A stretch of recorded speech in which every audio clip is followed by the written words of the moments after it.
Hello and welcome to Giant Mess, a sloppy sports and entertainment talk show about the New York Giants, the New York Mets, movies, TV, comedy, and a whole lot more. I'm your host, Neal Lynch, a real cinch, and I am a giant mess. On today's episode, we're going to talk about why I had to go to the urgent care center, my thoughts on Super Bowl 54, Gemini Man starring Will Smith, Zombieland Double Tap, starring Woody Harrelson, Emma Stone, Jesse Eisenberg, and the other one, Parasite, the movie of the year in my opinion. I'll give you my review, spoiler alert, directed by Bong Joon-ho, definitely mispronouncing that. So let's get started. Last time I spoke to you was January 27th. Today is, as I record this, it's Wednesday, February 5th, 10 to 9 p.m. Eastern Standard Time. Lots happened since the last time I talked to you. I had to go to the urgent care center. Why did I have to go to the urgent care center? Thank you for asking. It was not pretty. Basically thought I was going to die. And if I wasn't going to die, I thought, it's possible that I have a very serious health condition that is seriously going to impact my life and change my life forever. I'm getting to that age now. I'm almost 40, almost over the hill. And the other side of the hill, it does not look pretty. It is all downhill from there. So what happened? Friday, I had a miserable day at work to the point where I had to stop working because I basically had impaired vision, my inability to sleep, my caffeine addiction. I was losing vision in my right eye, headaches, exhaustion, fatigue, the whole nine. The very definition of burnt out. And so my boss courteously gave me the rest of the day off, said, you know what, that'll do, pig. And I said, oink, oink. Thank you so much, boss. And I tried to take a nap, but the 18 cups of coffee that were running through my veins did not allow for that to happen. All I could think about was what was going on at work, what would happen at work moving forward.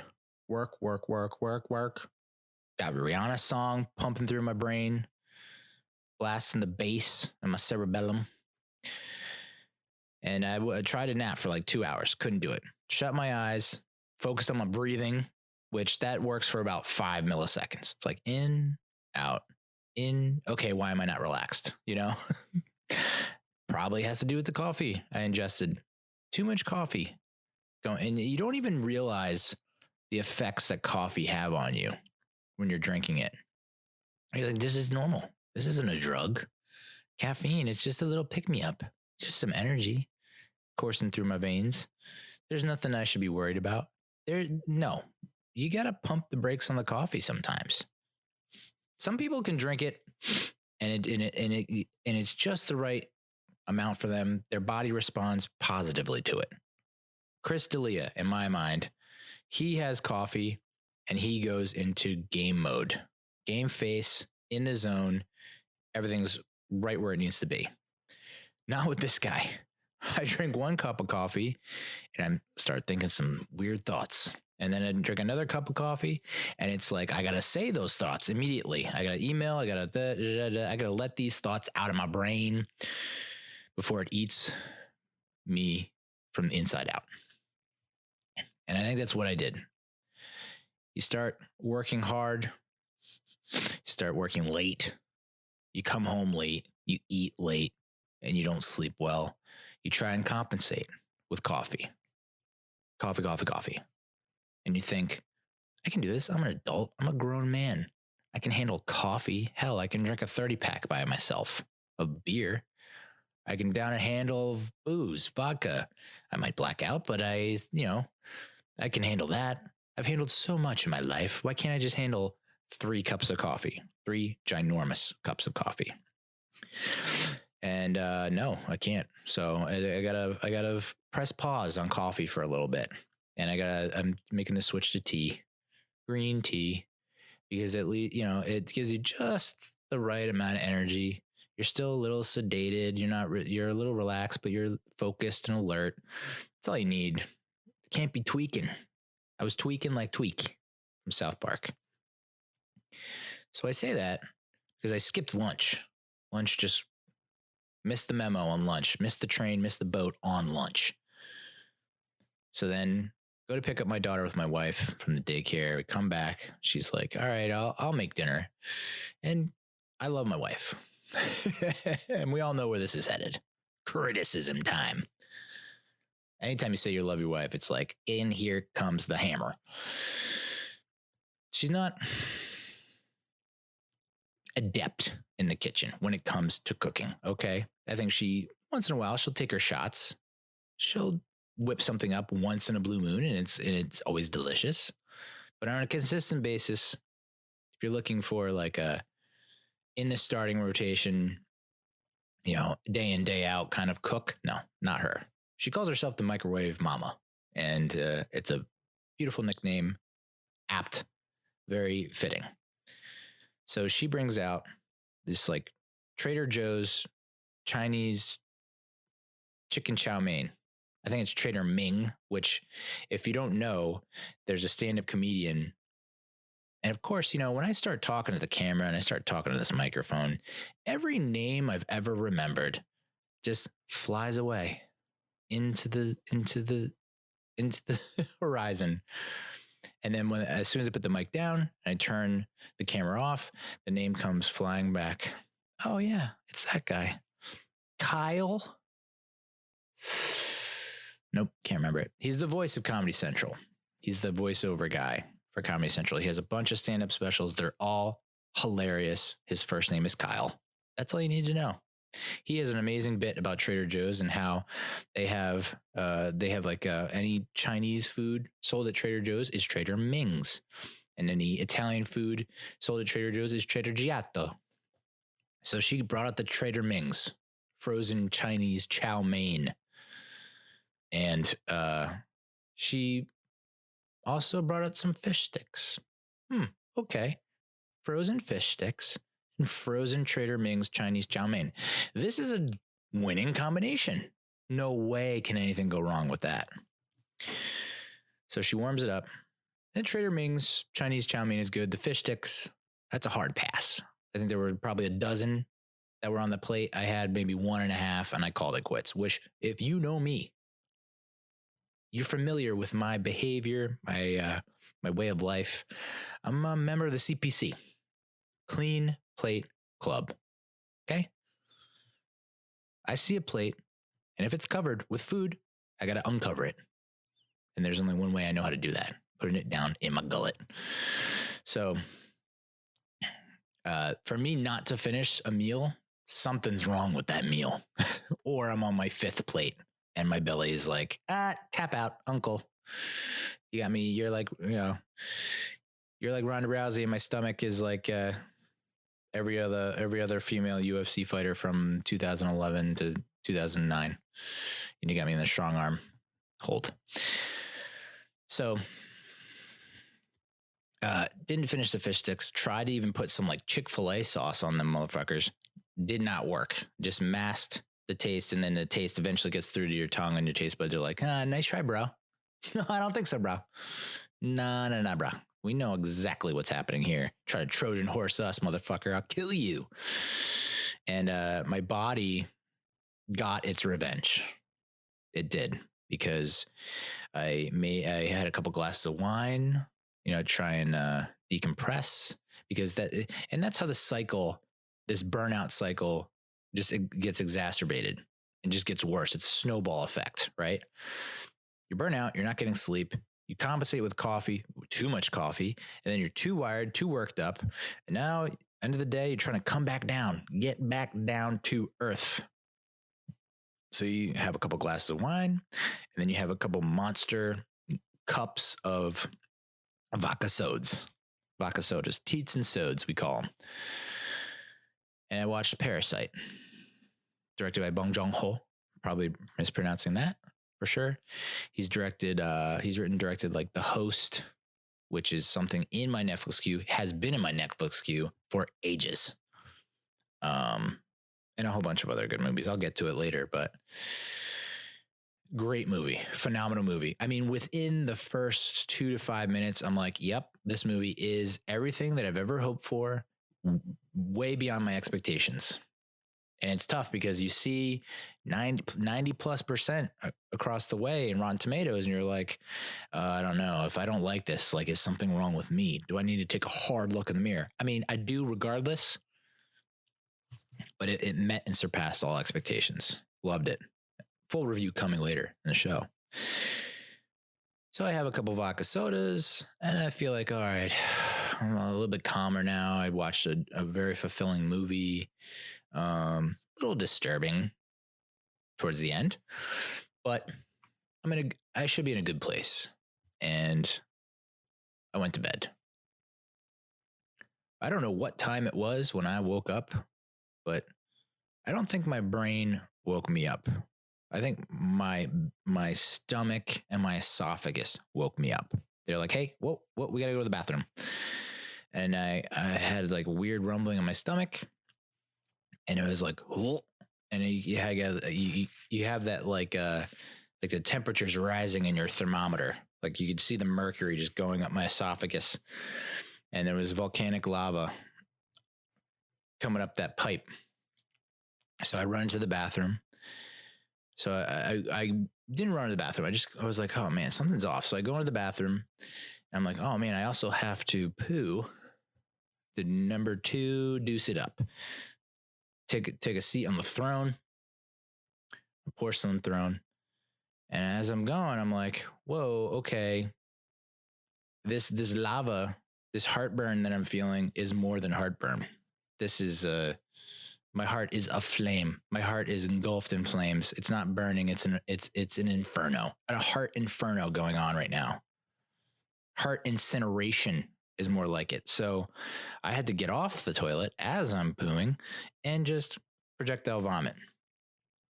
Not in the toilet because I just deuced there. I'm not going to then turn around, stick my face in that environment and then release the beast, release the dragons, release the kraken. Can't do it. I'm not in that kind of frame of mind, but I have the wherewithal to puke in the sink. Now our sinks are weirdly shaped. I will say that. They're not a deep basin sink in the bathroom.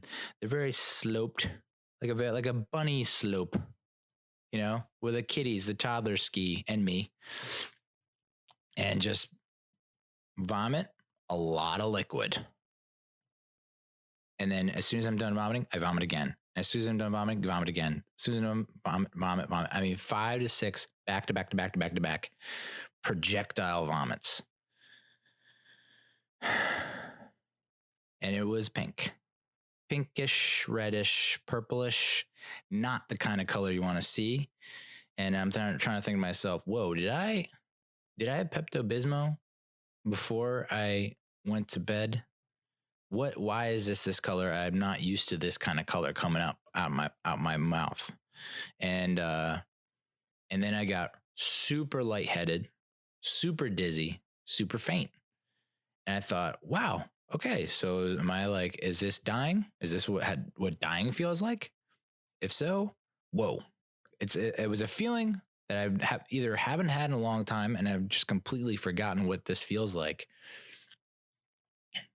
Or this is a completely unique feeling, which in almost 40 years of my life, I've never felt before. That cannot be good. Haven't done mushrooms, haven't done acid. Is this what this feels like? Is that what this feels like? So I slowly shuffle to the bedroom and I kind of faintly just call out my wife's name. And then I just kind of collapse on the floor, belly first, face down. And she's like, obviously pops up and is concerned, is trying to figure out what's going on. And I was just like, I'm like, I don't know what's going on. Blah, blah, blah. And so I just had to lay there for a second to like regain composure. Finally, I slowly got up and then, took a sip of water and then went back to bed. It was like, I guess that was weird. I don't know what that was all about, but I'm glad it's over. Went back to sleep. And then this time, my stomach and esophagus like strong armed me into the bathroom. They're like, before they did a little tap, tap, taparoo. Excuse me, sir. I believe you should visit the lavatory. This one was like, get your motherfucking ass up. Get in the bathroom. Get in the shitter. And I had to rush. This is one of I've done it 2 or 3 times, but one of 3 times where I've successfully held the vomit in my mouth. That's how bad it was. Where I vomit, but I catch it in my mouth. So it's like, done it twice before, both in public settings, at bars, and it worked out to my advantage. I'll just say that. This time, was not able to win this battle. I lost this battle. And so my sink, we have a his and her sink. I know, whatever. Say what you will. Don't care.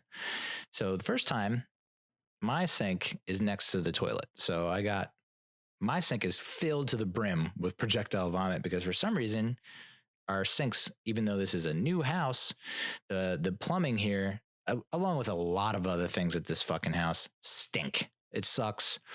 And constantly getting clogged. So my sink is filled to the rim with pink, purple, red vomit. And it's not going down. And so I can't even make it to the toilet this time. I just barf in my wife's sink. So now both of our sinks, and it's same as before. 1, 2, 3, 4, 5, 6. I don't even make a noise. And I know this might be weird. You know, when you hear people tell barf stories or vomit stories or whatever, it's always like the people make noises like, and they make loud audible noises. I don't know what is going on with me or my body or why I'm this way, or maybe there are more like me out there, but I don't make a peep when I vomit. I can come out of the bathroom, go in, vomit like I did for like all the liquid out of me, all of it, every single last drop out of my body, not make a single sound. I could come back. My wife's like, oh, do you number 1 or number 2? And I'm like, number 8 on the scale right there. So people just can't tell. I just don't make any sound. All you hear is a little whoosh, the little gust of wind, or just like, it sounds like someone just dumped a bucket of water into the bathtub. Doesn't sound bad at all. It was bad though. When you're like, wow, I mean, I had all that come out of me and now I have all this come out of me. What is left? And the same thing happened. Got lightheaded, dizzy, faint. Not as bad as the first time, but I was like, oh, I'm a pro at this now. I'm a vet, grizzled to my very core, just because I've been through this before. So I know, I guess I'm probably not dying, but this is very unsettling. This is a major red flag. And of course it was red, pink, purple again. And I was like, is this blood? Are there streaks of blood? So rough Friday night. And then Saturday I was supposed to go meet up with some buddies from college for lunch. And, my best man at my wedding, I was the best man at his wedding. He was in town from Austin, Texas, Austin, Massachusetts. And, he doesn't make it this way very often, maybe 4 times a year, if that. And it's, I was like, I'm sorry, but, I woke up and I felt just as awful, just bad. And first thing I do is go on the phone, and now I'm like looking, and this is what happens. Something bad happens. You feel a certain way and you try to describe it to Google, and Google's like, and every comedian on the face of the planet has done this bit, but it's fucking true. And that's why they do it. Cause it's either like you're on the brink of death, go to the emergency room, or it's nothing. It's totally normal. There's no, it's never, you never get closure looking at shit online when it comes to medical problems, health problems at all. It's like, well, it could be nothing, or it could be everything. It's like, all right. So given the fact that I've had such a stressful week at work, a stressful month at work, a stressful career at work, my whole tenure at work has been stressful, overwhelmed since day one. I'm losing vision in my right eye, headaches, blurred vision, fatigue, exhaustion, stress. I'm like, okay. And what have I been doing? Well, let's do a rewind back to the previous shows that I've done. What have I said to you guys? That I went on a diet before the wedding. That was a week before Thanksgiving. And since then, I have done nothing but treat my body like a doo-doo. Just putting bad things in my body. The snow globe. Putting a Vicodin in a vodka soda and watching it, the snow fall like a snow globe. That was like one of the things. Hey, if you abuse painkillers, it might lead to this. Okay, yeah, I have done that. Oh, are you eating a lot of fried foods? I've nothing but fried foods. Google, and nothing but fried foods. WebMD and Healthline and all these other websites that just make you panic. Oh, drinking alcohol a lot? Yeah, dude. Trying to forget.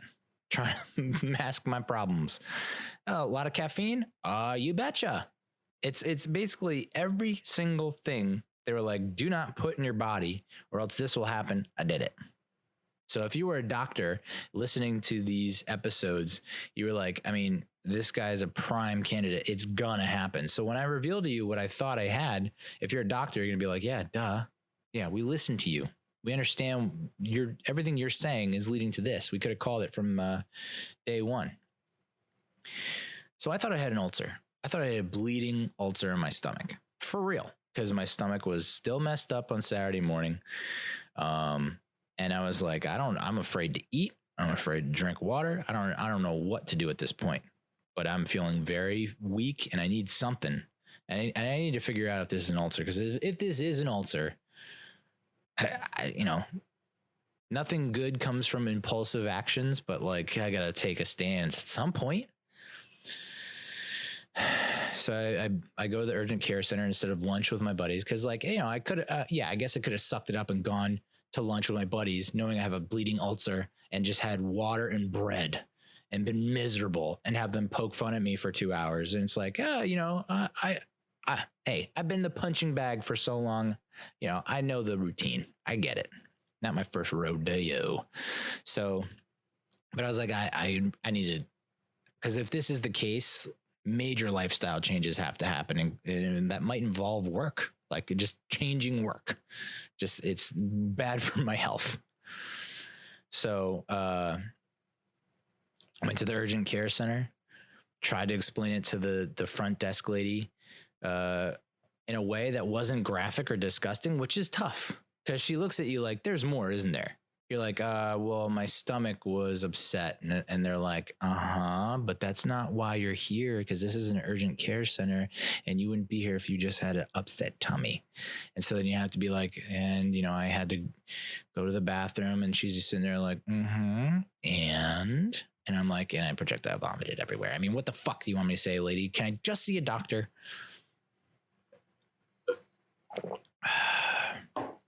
And I love how we all think that you go to a doctor's office and then everyone that works at the doctor's office that hears about your disgusting ailments and illnesses and sicknesses isn't talking about that shit to everyone when they get off work. I like how we all just have so much trust in the front, like that administrative assistant, receptionist, secretary, whatever you want to call that person at the front desk, didn't take an oath. The doctor took a fucking oath. This motherfucker did not take an oath. The one who's greeting you at the front desk. That person is telling everyone about all your shit. So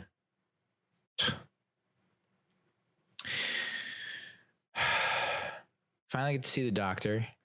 And I'm like, and I can tell right away, this guy, it's Saturday and, he doesn't want to be anywhere near this office. He probably took this maybe because he's going through a divorce and he's like, he's got to make up the extra money for alimony or I don't know what, but does not want to be there. Not even a little bit. And I could tell he's trying to rush me out the door. And I told him what happened. He's like, is it blood? I was like, I mean, I had Pepto, but so that explains why it's pink. But there was like red peppers in this chicken chow mein thing. And I mean, there might have been blood. I don't know. But I did it, projectile vomited 6 times right in a row. And then again, 6 times right in a row. 2 hours of that, I was lightheaded and faint and blah, blah. And he's just like, food poisoning. I'm like, well, you sure it's not a stomach bug? He's like, nah, food poisoning. Like, do you feel bad now? I was like, no. And he's like, he touched me in a couple places. I know it sounds, in the Me Too era, that sounds like I should press charges. No, he was very professional. He just would press down on my stomach in certain areas. And does that hurt? No. Does that hurt? No. Does that hurt? No. All right, lay down, pick up your foot, pick up your leg, bend your leg. I'm going to press here. Does that hurt? No. And he's like, I mean, super quick, in and out. I was in and out in like 5-10 minutes, but he's like, well, if you had an ulcer or an appendicitis, you would be punching me in the face and kicking me in the balls if I pressed down on your stomach in those areas. I was like, okay, so I don't have an ulcer. Thank God. Very relieved after that. But I mean, what a turn of events. From Friday, just having a mental breakdown, being just exhausted to the point where I just cannot like look at a computer. I can't look at a screen anymore. Like, I just have to disconnect, to food poisoning, to thinking it's an ulcer, to, now I'm like, got that brat diet going on. Bananas, rice, applesauce, toast. The brat diet. Which actually is not that bad if you combine all of them. Like, don't do those separately. Peel the banana, mush it up, mix it with the rice and the applesauce, put it on some bread. You got like a nice banana rice applesauce sandwich. That's actually, I might go for one after this show. But yeah, Saturday I'm just out of commission, sleeping, hurting, ailing. And then I drank down to like a huge bottle of Pedialyte, down to kombucha, which I wasn't, I gotta be honest. My wife introduced me to kombucha in like 2016 and I wasn't feeling it. I was like, oh, what is this shit? This is overhyped. This is just like soda mixed with tea. Like, what is this? Like, whatever. And no, I'm on board the kombucha train now. Yeah, all aboard. Coffee stock plummeted. This is the coffee crash of 2020. It is bad news for coffee. Tea, kombucha, on the up and up. Just like Barstool Sports, on the up and up after getting acquired by Penn National Gaming. You know what? And this is the other thing that I love about commercials, right? So this is like a horrible segue, but turns out I'm okay now. And the thing I was most concerned about, and even the doctor said this in the urgent care center, he's like, yeah, you're gonna have to do the brat diet for like 24 to 48 hours. So, which stinks because I know the Super Bowl is tomorrow. And I was just like, you motherfucker. And lo and behold, thank Jesus, I was able to get my shit under control enough to order like a nice hoagie and some wings, mild wings for the Super Bowl. I was like, I can't watch the Super Bowl and have the brat diet. That's just not how that works. I need to stuff my gullet. I need to feel like a fucking pig watching this game. And but when I order the hoagie, it's like now I've really taken stock of what I'm putting into my body.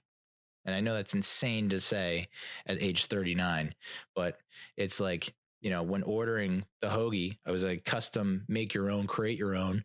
And I was like, I picked all the shit that they say you can eat with an ulcer. And I was like, I know I don't have an ulcer, but I'm going to act like I have a fucking ulcer so I don't get an ulcer. So no more tomatoes. I'm on that Tom Brady TB12 diet.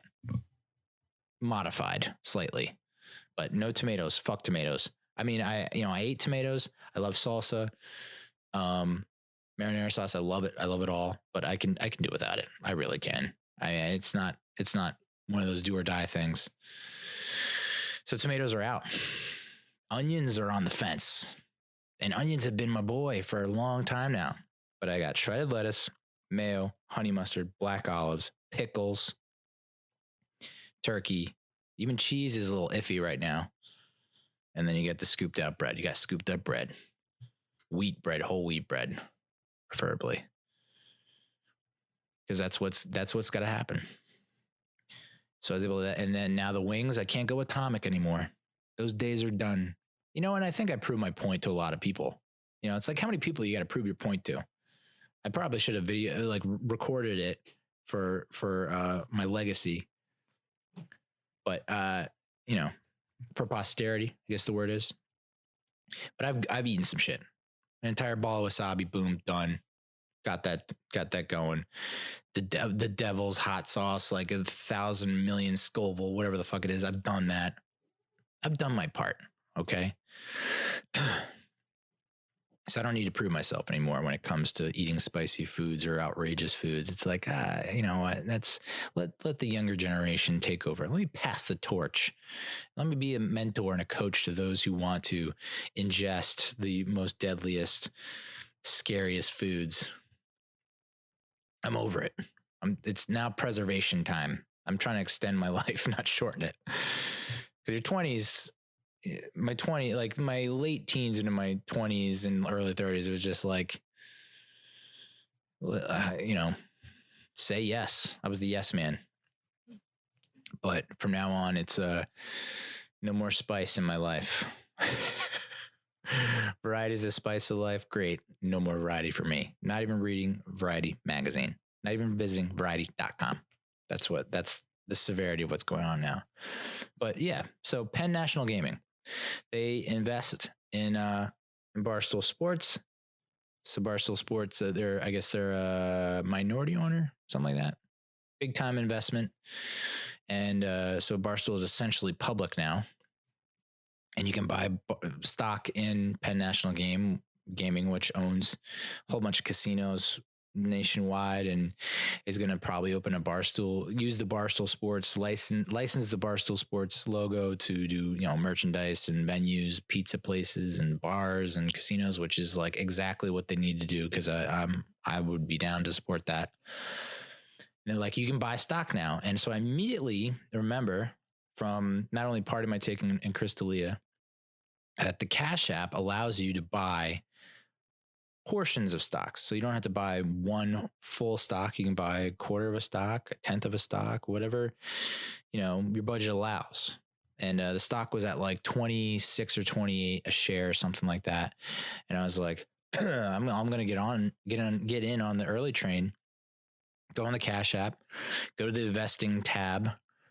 And I'm not seeing, like, I search for Penn National Gaming. It's not coming up. I search for PENN, which is the ticker, the symbol, not coming up. And I'm like, oh my God, what is going on here? I'm like going through all the FAQ sections, the help sections, whatever. I'm not finding any answers whatsoever. And then eventually I you know, cry uncle, and I contact support, and I'm like, hey, like, I'm trying to invest in the stock and before it takes off, and there's no way for me to do this. And he's like, oh, go to here, tap this, click your profile, go down to here, and I did all that, and it's like, I took screenshots. I'm like, bro, I don't know what the hell you're talking about. There's nothing here. And so eventually he's like, oh, you need to send me this, and this. And I was just like, fuck this. This is just too much work. I know I could be a millionaire by getting in on the ground floor, but come on. Like, I'm not going to send all this bullshit to you. I don't even know you. So, all right. So last time we recorded, the Grammys were happening. And I think they ended up being very not highly rated. It was the same day that Kobe passed. So Alicia Keys opened the whole shebang with a tribute to Kobe. And the only takeaway I have from the Grammys, it's not going to be a long review, I'll tell you that much, is Billie Eilish winning a bunch of awards, getting in front of a microphone, and I believe she's 19 now, maybe still 18. I think she might be 19 now. And saying the words, I've waited my whole life for this. And I was just like, oh my, I mean, she's not lying. Hashtag facts. I mean, she's telling the truth. Like, I get it, but come on, lady, you're 19. I've waited 2 of you for something to happen and for me to catch a break, even though, mentally I've been waiting to catch a break when like you look at my timeline and activity wise, like I haven't really done much to get that break. So it's like waiting to be discovered. Well, in order to be discovered, you need to do more shit. So, but I've waited 2 of her lifetimes and not a thing's come my way. So I just got to do more. And that's the whole point of this show is like, I talked about it and thought about it for so long. And even like the Barstool audition that I did, the Barstool Sports audition, I kind of thought it out. I maybe overthought it to a certain degree. And it's like, I should have just, if I have, and this is what I'm learning, I don't have a good personality. My personality blows and I don't have talent. And it's a harsh realization to you just wake up one day and be like, oh, okay, I'm 39. I haven't done shit. Probably not talented. Probably don't have the personality to pull off Barstool Sports. So I overthought the Barstool Sports audition. And it was not good. And that was probably a lot of people's first impression of me because I didn't really have a presence online before that. I had some tweets here and there. I don't really stay up on Instagram. So it's like I didn't have a big following. So it's like this is their first impression of me and it fucking sucked. And I like I said, I don't make good first impressions. So there's that. And you realize, you look back at that and you look back at like the people that Barstool Sports have hired and it's like, yeah, they're personalities. They either have a funny accent or they're just very dumb or they're, very cryptic or weird or creepy or just different, unique. And I'm not. I'm as vanilla and basic as they get. The basicest of bros. So that dream has died pretty much. Still working on the screenplay script. I say that, but I haven't touched it in months. A lot of months, probably since I started this job. So I'll probably finish that in the year 25, if man is still alive. So that's the Grammys. Super Bowl 54. Super Bowl 54. I mean, everyone's had their takes so far. It's fucking Wednesday and you all get it together. You need to get your takes out there quicker and faster and stronger if you want people to actually listen and follow you. Well, no, it's just not how life works sometimes. I won't spend a lot of time on this. Could have been one of the greatest Super Bowls. I don't know about top 10 greatest. There have been 54. I would say this is in the top third. I think that's fair. I think if Jimmy Garappolo hits that deep ball to, was it Emmanuel Sanders or Deebo Samuel, down the middle of the field with like less than 2 minutes left in the game, if he hits that throw, and they score, and 49ers score, and then you have Mahomes trying to make a comeback with around a minute and a half, 90 seconds left, then you got yourself a conversation about this being amongst the greatest Super Bowls of all time. But he missed the throw. Guess who made the throws? Motherfucker, Eli Manning. Yeah, in 2 Super Bowls, he made the throw. He made the throw to David Tyree, the helmet catch. And you can say that's lucky all you want. Fine, I don't give a fuck. It still takes talent and strength to hold on to a ball and pin it against your helmet while Rodney goddamn Harrison is trying to tear it away from you. It's a little bit of luck and also a little bit of talent. Also, the ability to Eli to escape the rush.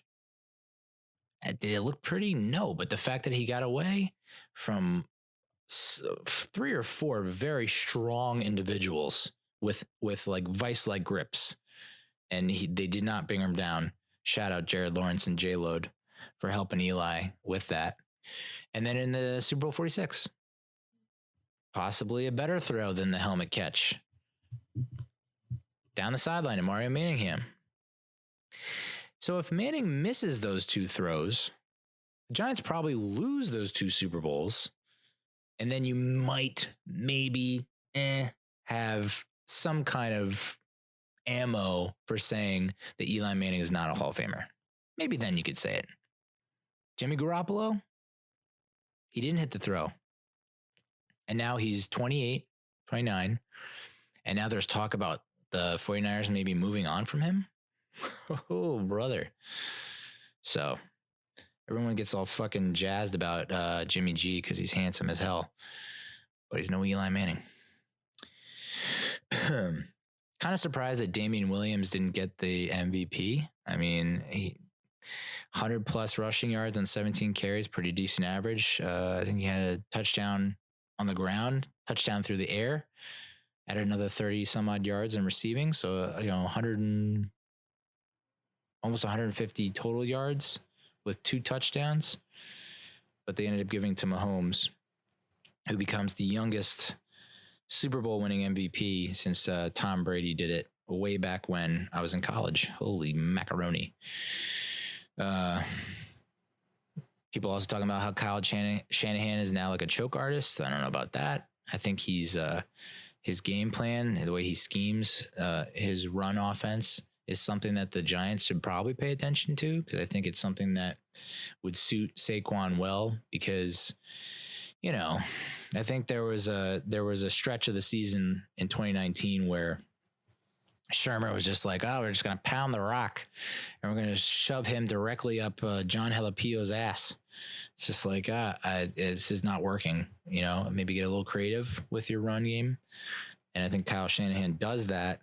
And I think Joe Judge and Jason Garrett would be wise to kind of take that page out of the playbook, which all teams do after the Super Bowl. It's like whoever wins, they're like, all right, well, that's the strategy we need to adopt in order to compete. So very interested to see what Jason Garrett does with Saquon Barkley moving forward. Both quarterbacks struggled in this game. Mahomes did not look good for like 3 quarters. Making some very bad decisions, not sliding, getting clocked, fumbling, and almost costing his team points down inside the red zone, down inside the 10. Jimmy Garappolo did not look great. Made some pretty bad throws. So, I would say if both quarterbacks played well, and it still had the same kind of scoring, and Jimmy G hits that play at the end, pass at the end, then I think you're looking at top 10. But with both quarterbacks struggling, and then that late score to make it a 31-20, on the box score or on the papers, it does not look as close as it really was. I mean, it was 20 to goddamn 10 with like less than 8 minutes left in the friggin' game. And it ended up being 31-20. I mean, that's astounding. The Chiefs, dude, all postseason, looking like they were dead. You see that flood, that wave of tweets from everyone declaring, etching their tombstone. And ain't talking about frozen pizza. And nope. Just comeback kids, Undertaker gif for life. And not just coming back and winning, but winning with authority, like turning a blowout loss into a comeback from behind blowout win multiple times. Just shows you the power of that offense, especially when with Mahomes.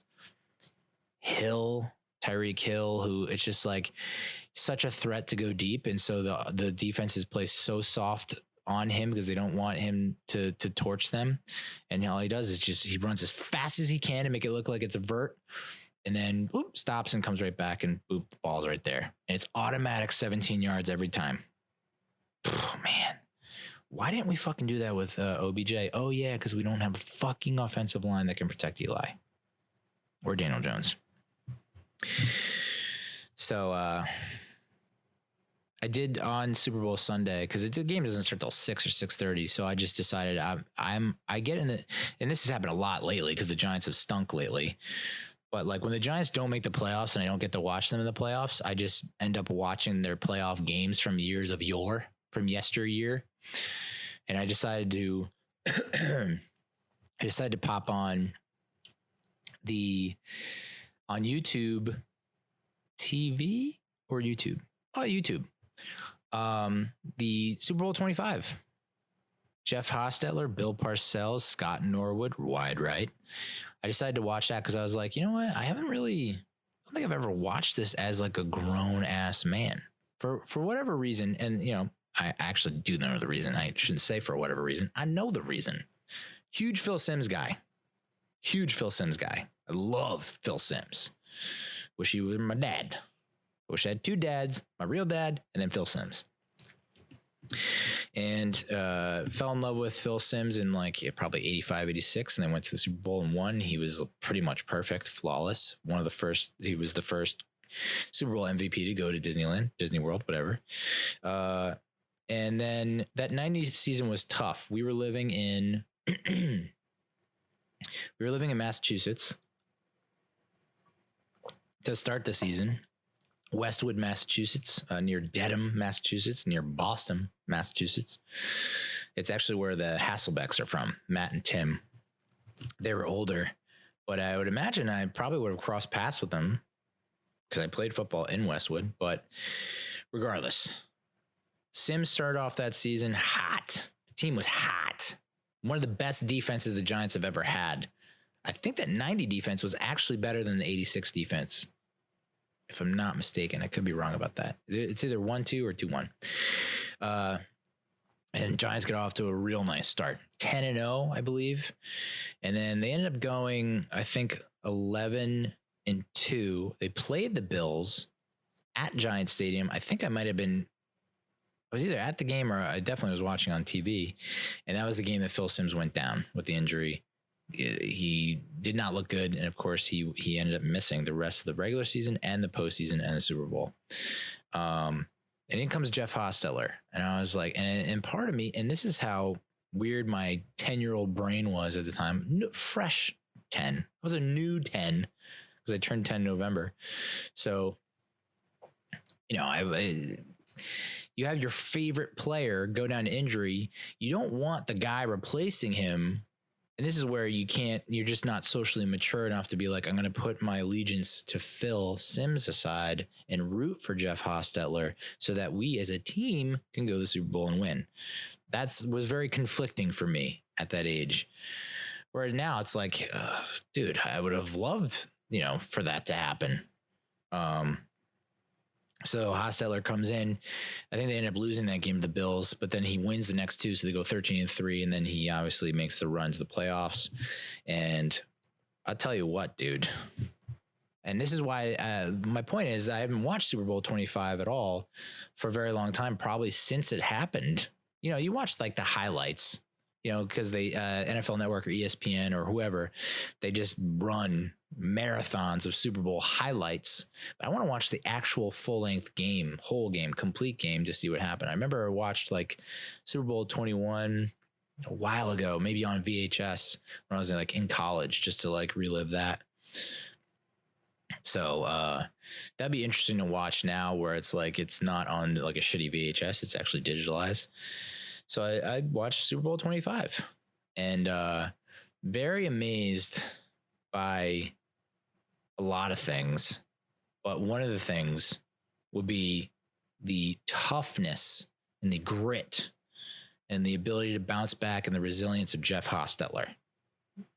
Hats off, kudos, pat on the ass, Jeff Hostetler. Haas.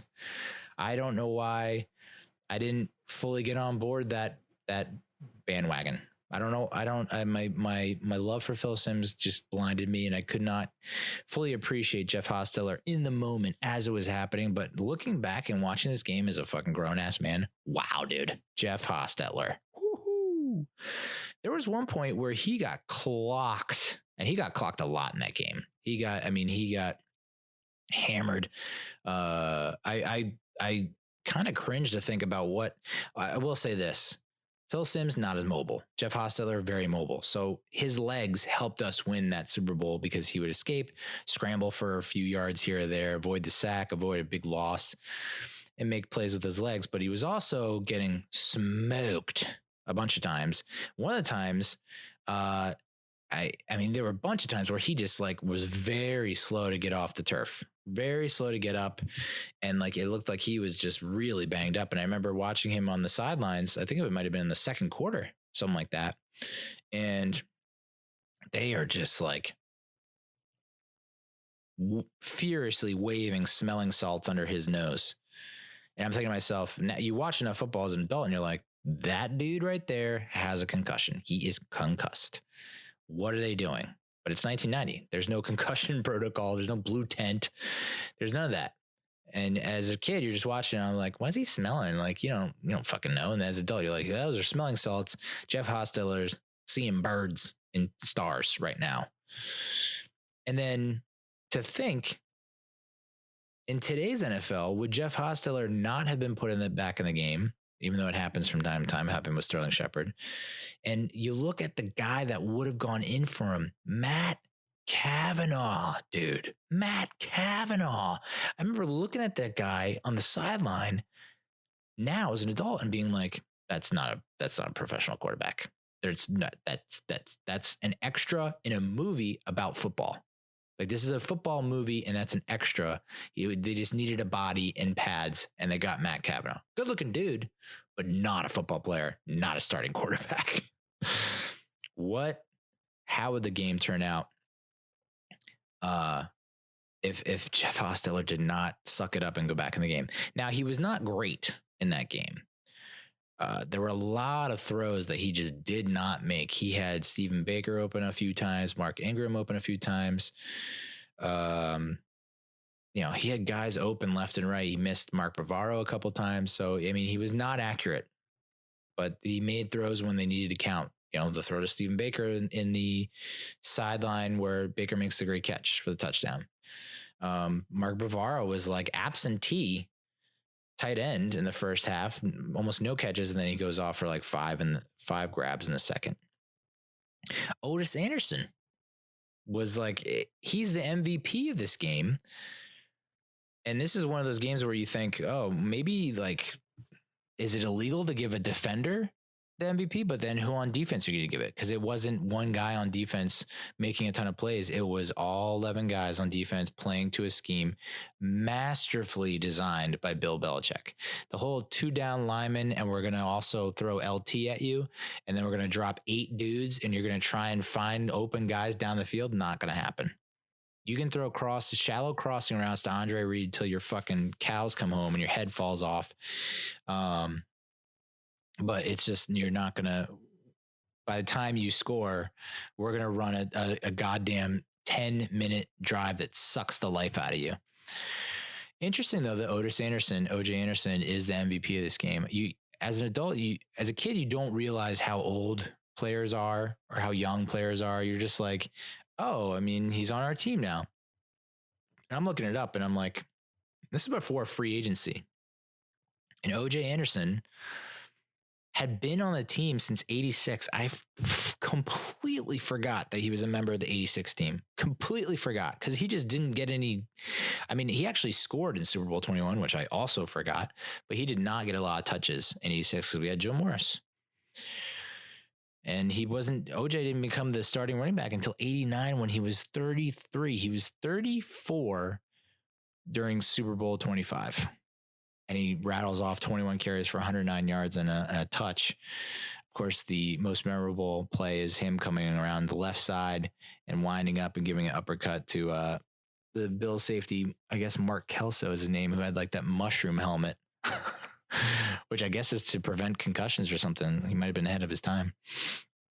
But it didn't, even watching the game, it's like OJ didn't have a very dominating performance. He had that one memorable run, and then he kind of just chipped away here and there. He'd be stopped for 2, he'd gain 4, stopped for 3, gain 3, gain, it was like 3 yards in a cloud of dust, which is exactly what,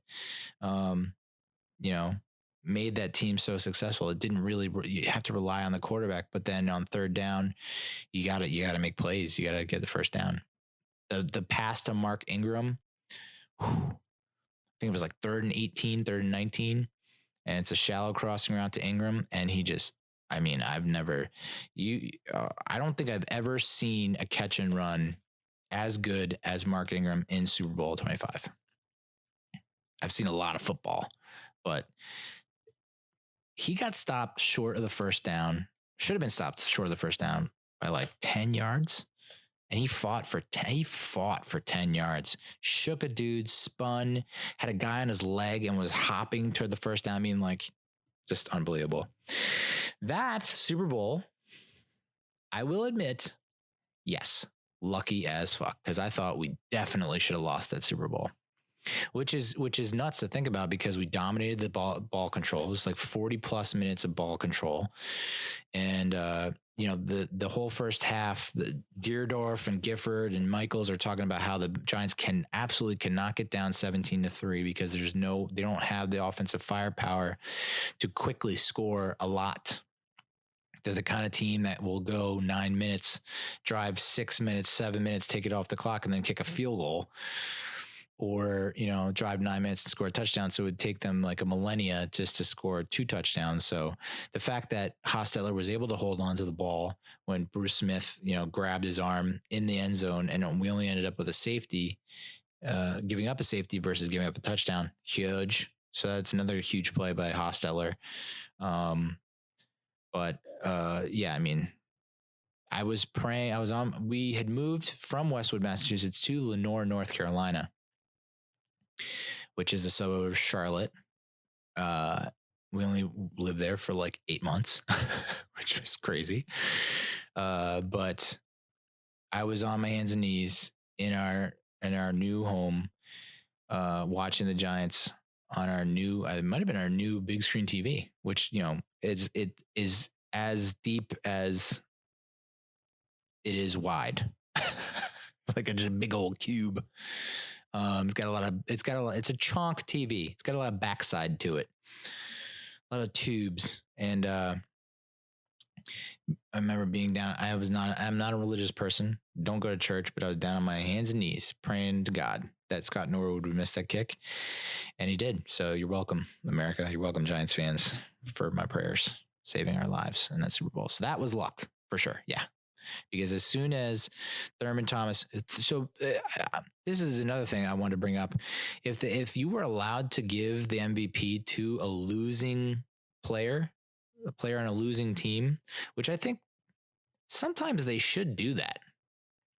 I feel like, because like, who is most valuable to your team? It's not who's most valuable. It should be who's most valuable player to the winning team. I don't know. But if the Bills win, Thurman Thomas is the MVP for sure. For sure. He would have won it, hands down. And tough loss. When Thurman Thomas got the handoff and ran to the 30, I was like, game over, dude. I mean, the 47-yarder, this is automatic. But then what my 10-year-old brain and ears and mind was not able to process or consume or even be aware of was that I think Al Michaels or someone in the booth goes, Scott Norwood, this is the longest field goal attempt for Scott Norwood on grass. And I should have known then, this motherfucker, he's probably got the shakes. And of course he shanked it. By the way, the Bills, going along the lines of what I was saying about an MVP doesn't have to be from the winning team. I honestly, I'm so happy that we won the game. Give Thurman Thomas the MVP. I do not care that like one of our players didn't get it. Just give him the MVP. He deserves it. Along those lines, the Bills are a dynasty. I think, I know it goes against everything that sports is about, but like the Buffalo Bills were a dynasty. They just were. I think we should be able, I'm British now. I think that we should be allowed to say that, and it should be true. The Buffalo Bills were a dynasty from 90 to 93, 94, whatever. That stretch, that run, 4 straight Super Bowls. I mean, one of the greatest teams, one of the greatest dynasties. Now, they're at the bottom of that list of dynasties because they didn't win any, but they should be mentioned amongst the list of dynasties. That should be for sure. It was fun to watch though. So, and then I started to watch the 2011 NFC Championship game, Conference Championship game, and I got interrupted. But, so the commercials, Super Bowl commercials for Super Bowl 54. This is tough because we didn't start the game right away on TV. We just didn't start it. My wife was putting the baby down, and so I had to delay starting the game. And then by the time it started, we were like 20 minutes late to it. And so I ended up fast forwarding, like even through the national anthem with Demi Lovato. So I don't even know how that sounded or how it was. I'm sure she killed it. I mean, I remember on the Grammys, she like had a false start on the Grammys. They had to push her back 5. So I was like, but it's like, it's Demi. Like, are you really going to bust her chops? Like, she's a multi-platinum whatever artist, like good looking, good vocals. Like, who cares? She had a false start. That's not like her. That's not like her like big moment where it's like make or break. It's like, no, it's Demi Lovato. It's fine. So my point is like the commercials, we were fast forwarding through commercials, and that's what it is now. That's where we're at. We're at the age where you can record live broadcasts and you don't have to watch commercials. So why watch commercials? The only ones that really stood out to me, I guess, were the ones people hated. Like I guess you call it a guilty pleasure. Maybe not. I don't think so. The Post Malone commercial for Bud Light and Bud Light Seltzer. I liked it. It was kind of weird at first, and you're watching it, you're like, this feels like a ripoff of Inside Out, that animated movie from, I guess, Disney or Pixar with Amy Poehler and Lewis Black and all them, Minnie Kaling, maybe. And you're like, this feels like, I don't know. And then just like, it just takes one line, one little moment to save it. And it's when he's like, he gets up out of and everything's like destroyed, and he's just like standing, trying to wade through like this huge mound of like foodstuffs. And he's like, hey, you got pretzels? Just like, all right, simple but effective. Got a little chuckle out of me. I don't know what to say. I guess because I'm Post Malone stan. The Rainn Wilson Little Caesars pizza commercial. Very simple yet effective. Like, best thing since sliced bread. Cut to the CEO of a sliced bread company trying to like come up with new ideas. It's Rainn Wilson. Yeah, you can't go wrong with that. Ask Alexa. I was like, all right, we get it. Yeah, I understand. Blah blah. But then the one that what sealed it for me is when Ellen DeGeneres and Portia de Rossi are in the car, and Ellen DeGeneres is like, oh, I don't know, Alexa, play my favorite song, and it's the same song as the guy blowing the jug on the station wagon. I mean, little things. Doesn't take a lot. The baby peanut commercial blew. That was awful. That stunk. I didn't really catch the Snickers commercial. I think people didn't like the Tide commercial. I applaud its ambitiousness, its ambition. The fact that they were able to pitch this to whomever at Fox and be like, we want to do this. It's an overarching storyline over the course of the Super Bowl. Charlie Day, can't go wrong with Charlie Day. And Stevie from Schitt's Creek, who's like on the precipice of breaking out as a comedic actor. And them paired together, like, that's a movie. That needs to be a movie. Like, they have good chemistry and good talent, and they're funny. Like, make that a movie. And the fact that Tide was able to turn this like one spot into like, we're now infiltrating like a Bud Light spot, and we're involved in halftime, and it all feels, it's not repetitive at all. It's all like very linear and serial, and I was impressed. I mean, a lot of it wasn't like groundbreaking. The content of it wasn't like that, like uproariously funny, but it was a great stunt. And I love Charlie Day, and I love the actress who plays Stevie on Schitt's Creek. So I think they nailed it, even though people didn't like it, whatever. It's fucking Tide. Like, they're trying to like help you out with stains. It's not like, I don't know. More fried foods. So yeah, that's about it for the Super Bowl commercials. The Super Bowl halftime show, J-Lo and Shakira.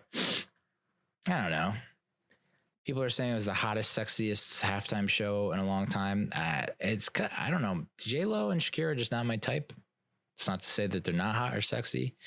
J-Lo, J-Lo can get it. Shakira, I said this to my wife, I have an irrational, weird disdain, contempt, resentment, hatred for Shakira. Completely undeserved. She doesn't deserve it. I know she's a very talented woman with a lot of hit songs, attractive to some people. I don't know. There's something that cannot connect in my brain with her. It's just for whatever reason, it's just not for me. It just doesn't work. I don't know. It does not compute.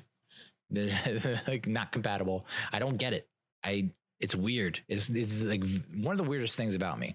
And I have a lot of weird shit in my closet, but that's got to be at the top. My disaffection, if that's a word, for Shakira. I think it's because Hips Don't Lie blew up right when I was broke up with my girlfriend, and I had to see her every single time out at the bar with our group of friends. And that fucking song was like number one on the charts, and it just played all the goddamn time. And seeing my ex-girlfriend and hating my ex-girlfriend, I think it's probably that. It's probably like associating my ex-girlfriend, who I was just like so angry at all the time, and then having the soundtrack to my hatred for my ex-girlfriend, Shakira, Hips Don't Lie. And that's got to be it. If I had to put a pin on it.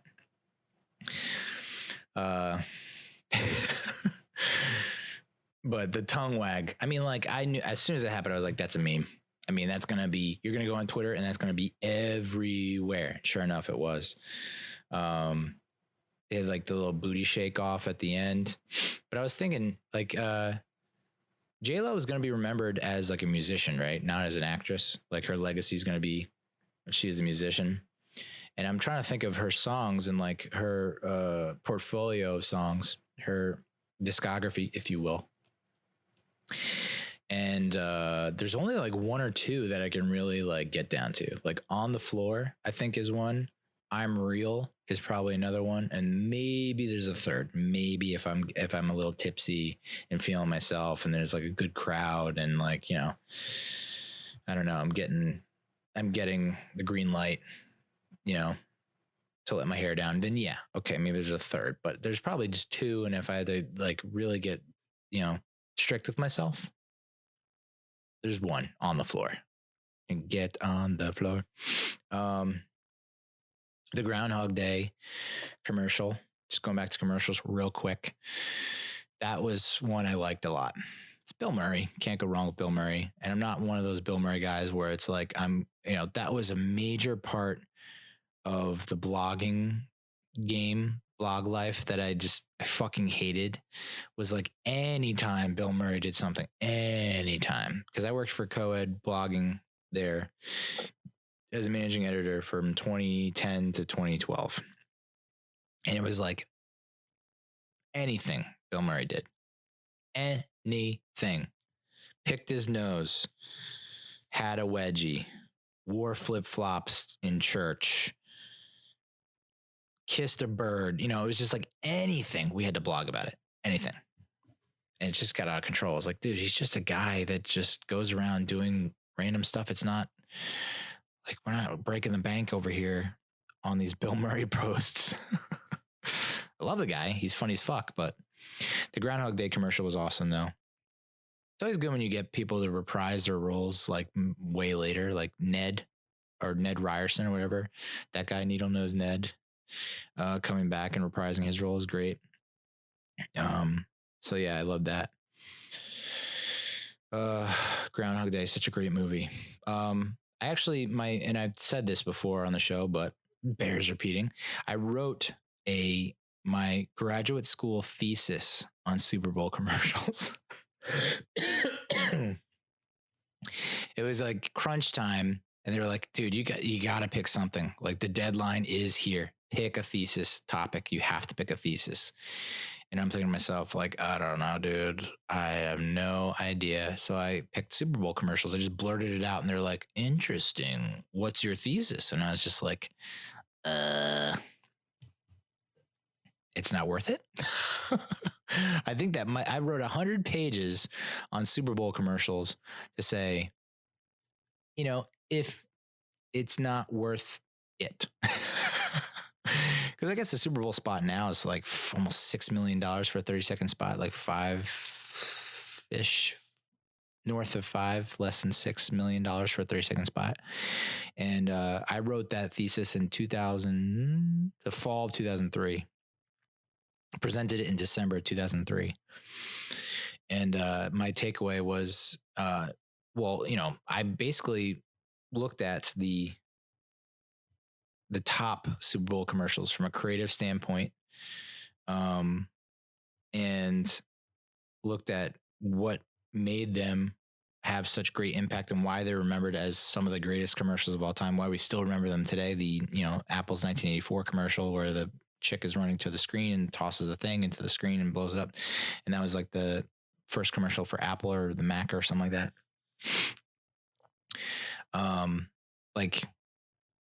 That's worth it because you put the creative genius behind it.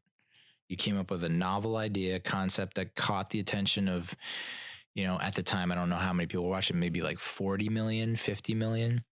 This recent one was 90 or 100 million people were watching it. But back then, 84, probably like 40 or 50 million. But like to this day, people still remember it and bring it up. So obviously it had a profound impact. But it was like, basically, don't bring the funk on a nasty dunk, Don't fake the funk on a nasty dunk. It's like, if you're going to put up this money to buy the spot, you can't just buy the spot and be like, all right, all done there. Did our job. People are going to remember us forever. No, you still have to have the idea and the concept and pull it off. And so that's where I referenced more recently at the time, the .com bubble and bust, where there was like the 99 Super Bowl and the 2000 Super Bowl, maybe, and even maybe the 2001 Super Bowl. It was 99, 2000 for sure. Where you had so many .coms that you just were like, what? The one commercial, I forget exactly what it was, but it was just like a blue screen for like 30 seconds. And then white text appeared on it and it was like caboodle.com. And you're just like, I'm not going there. Fuck that. What is that? What?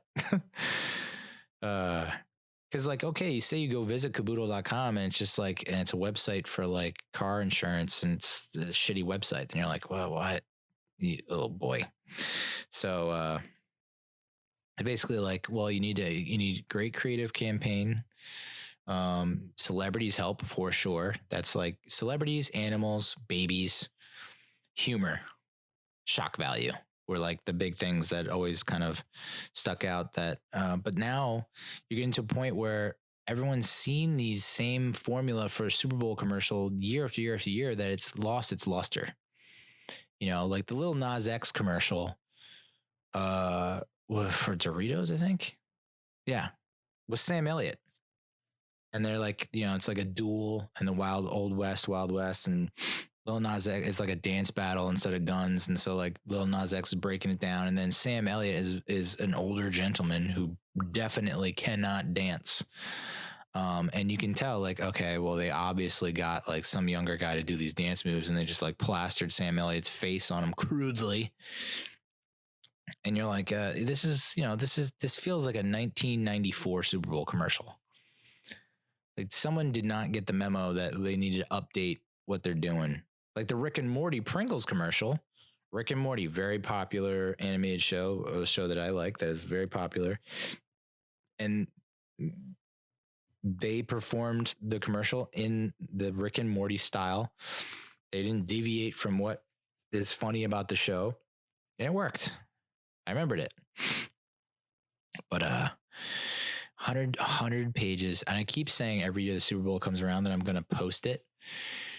all 100 pages, or at least try to distill it into like a series of maybe like 10 blog posts over the course of January, or maybe the week, like the 2 weeks leading up to Super Bowl, do a blog post, an excerpt from that thesis. And I just never do. It's so stupid because anyone gives a shit. I bet even my teacher read like 5 pages and he's like, you know what? There's a bunch of words. There's 100 pages. A+. Another reason that I think graduate school might not be worth it. All right. Oh, I tell you what, though.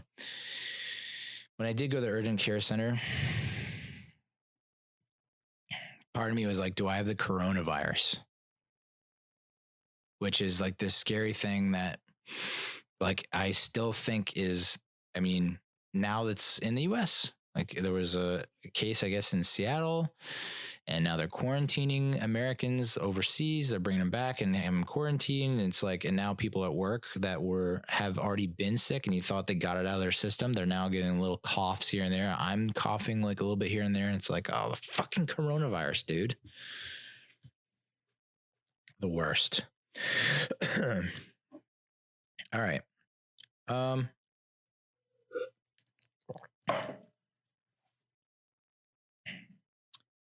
Yeah, I'm gonna end it there. Nice quick show. Super Bowl. Way too late. So maybe I'll do another 1 hour episode tomorrow. So that's it. That's all I got. All right. Sorry about that. Real Cinch on Twitter and Instagram and YouTube. Facebook.com/giant mess. We'll get to the movies, Gemini Man, Parasite, Zombieland Double Tap, next episode. I promise. I got all the notes here right in front of me. I'm looking at them. I got it. This one was more of a life episode and a Super Bowl episode that came out way too late. So call the hotline, 862-BIT-1986. It is awfully lonely on that hotline. It is not a hotline. It is a very cold line at this point. And yeah, hopefully I'll try and pump out another episode this weekend or Friday. We're going to Great Wolf Lodge on Saturday. Could be fun. I could get the coronavirus, pretty much. I have water shoes. Oh my God, water shoes.